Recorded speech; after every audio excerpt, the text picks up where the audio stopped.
Paz do Senhor Jesus, povo de Deus, iniciando mais um momento da leitura da palavra. E hoje nós estaremos iniciando o livro de Daniel. Louvado seja o nome de Jesus, aonde nós estaremos, aleluia, lendo o capítulo 1 e o capítulo 2 e a primeira carta de João no capítulo 4. No livro de Daniel, nós vamos ver, aleluia, que Daniel se manteve fiel a Deus, mesmo enfrentando muitas pressões quando cativo na Babilônia. Este livro inclui as visões proféticas de Daniel.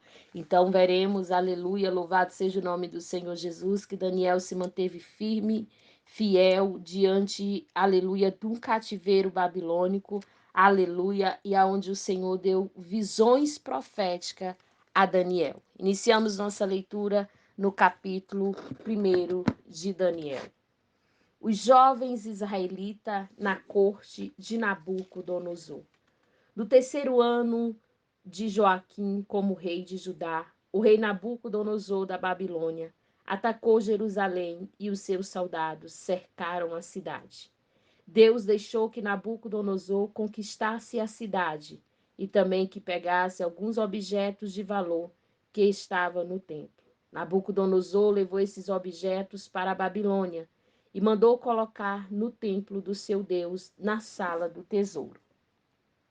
O rei Nabucodonosor chamou Aspenaz, o chefe dos serviços do palácio, e mandou que escolhesse entre os prisioneiros israelitas alguns jovens da família do rei e também das famílias nobres. Todos eles deviam ter boa aparência e não ter nenhum defeito físico. Devia ser inteligente, instruído e ser capaz de servir no palácio. E precisaria aprender a língua e estudar os estudos dos babilônios. O rei mandou também que os jovens israelitas recebessem todo dia a mesma comida, o mesmo vinho que ele, o rei, comia e bebia. Depois de 3 anos de preparo, esses jovens deviam começar o seu serviço no palácio. Entre os que foram escolhidos estava Daniel, Ananias, Misael e Azarias, todos da tribo de Judá. Aspenaz lhe deu outros nomes, isto é, Beltesazar, Sadraque, Mesaque e Abidnego. Daniel resolveu que não iria ficar impuro por comer a comida e beber o vinho que o rei dava. Por isso, foi pedir a Aspenaz que o ajudasse a cumprir o que havia resolvido. Deus fez com que Aspenaz fosse bondoso com Daniel e tivesse boa vontade para com ele. Mas Aspenaz tinha medo do rei e por isso disse a Daniel: Foi o rei, o meu senhor, quem resolveu o que vocês vão comer e beber. Se ele notar que vocês estão menos fortes e sadios do que os outros jovens, ele será capaz de me matar e vocês serão os culpados. Aí Daniel foi falar com o guarda, a quem Aspenaz havia encarregado de cuidar dele, e de Ananias, de Misael e de Azarias. Daniel disse a ele: Quero pedir que o Senhor faça uma experiência com a gente durante 10 dias. Dê-nos somente legumes para comer e água para beber. No fim dos 10 dias, faça uma comparação entre nós e os jovens que comem a comida do rei. Então, dependendo de como estivermos, o Senhor ficará com a gente. Aleluia. O Senhor fará com a gente o que quiser. O guarda concordou. Durante 10 dias, fez a experiência com eles. Passados 10 dias, e os 4 jovens israelitas estavam mais sadios e mais fortes do que os jovens que comia a comida do rei. Aí o guarda tirou a comida e o vinho que devia ser servido aos 4 jovens e só lhe dava legumes para comer.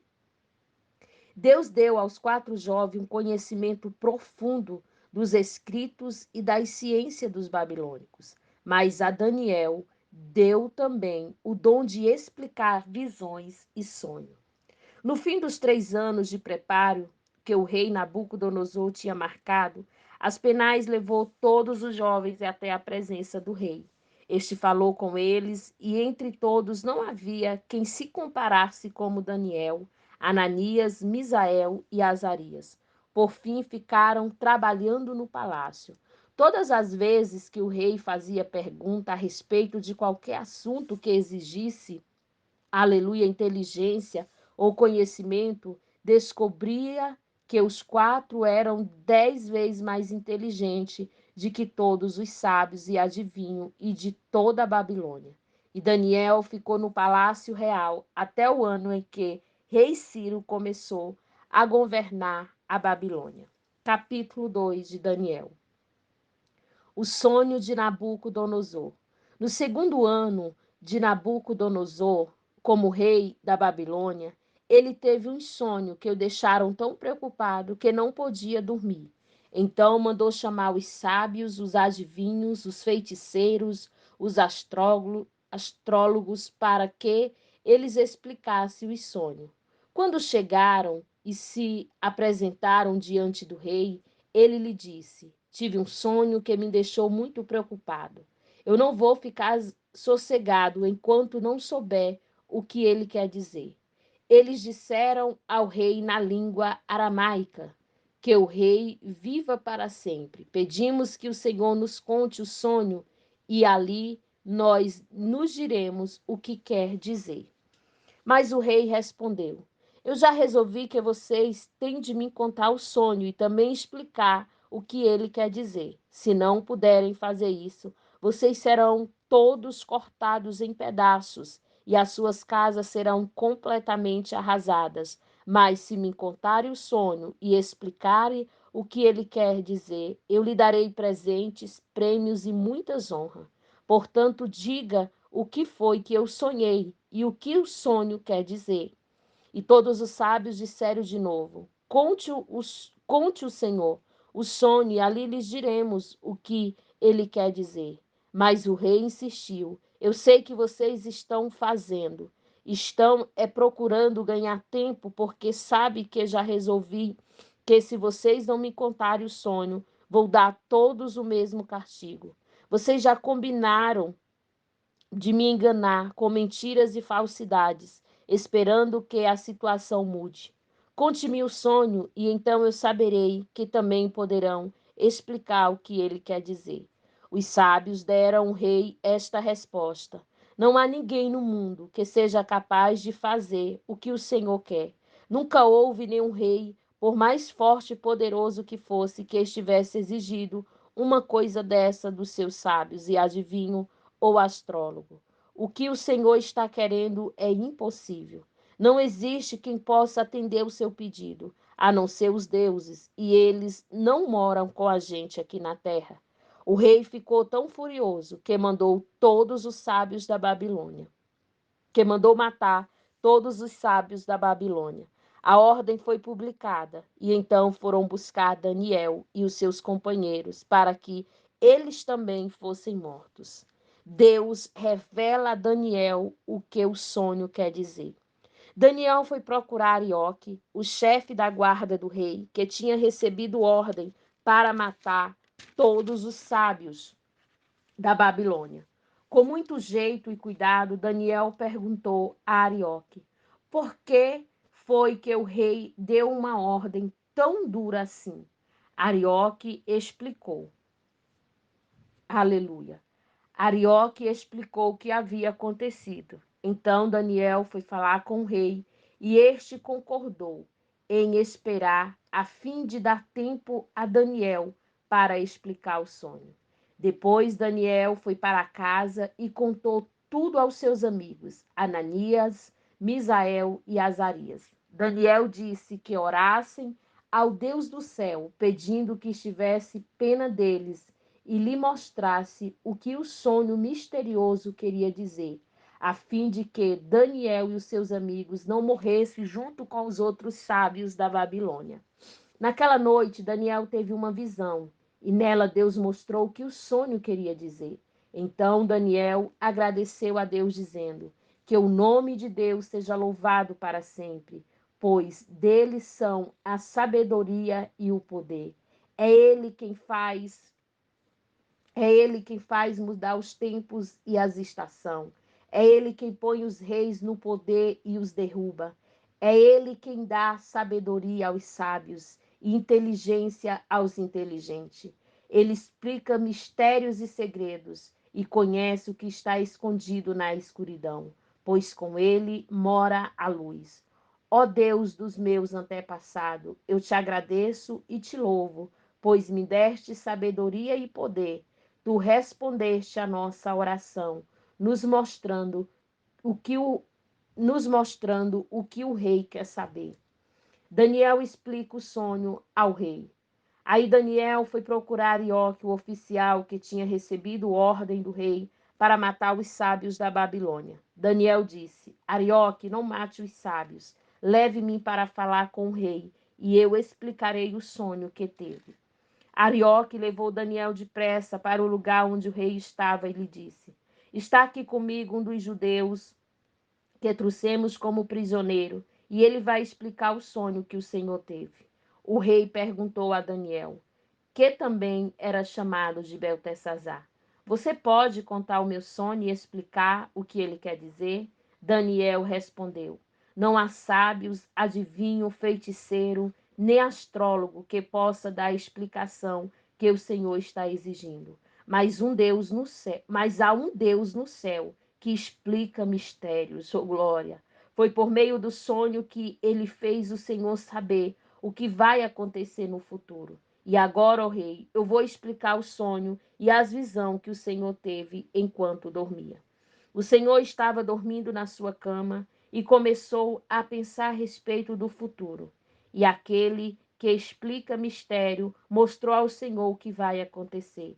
Eu recebi a explicação do mistério, não porque seja o mais sábio de todos os homens, mas a fim de que o Senhor saiba o sentido do sonho que teve e o que querem dizer os pensamentos que passaram pela sua mente, ó rei. O Senhor teve uma visão na qual viu uma estátua enorme de pé, bem na sua frente. A estátua era brilhante, mas metia medo.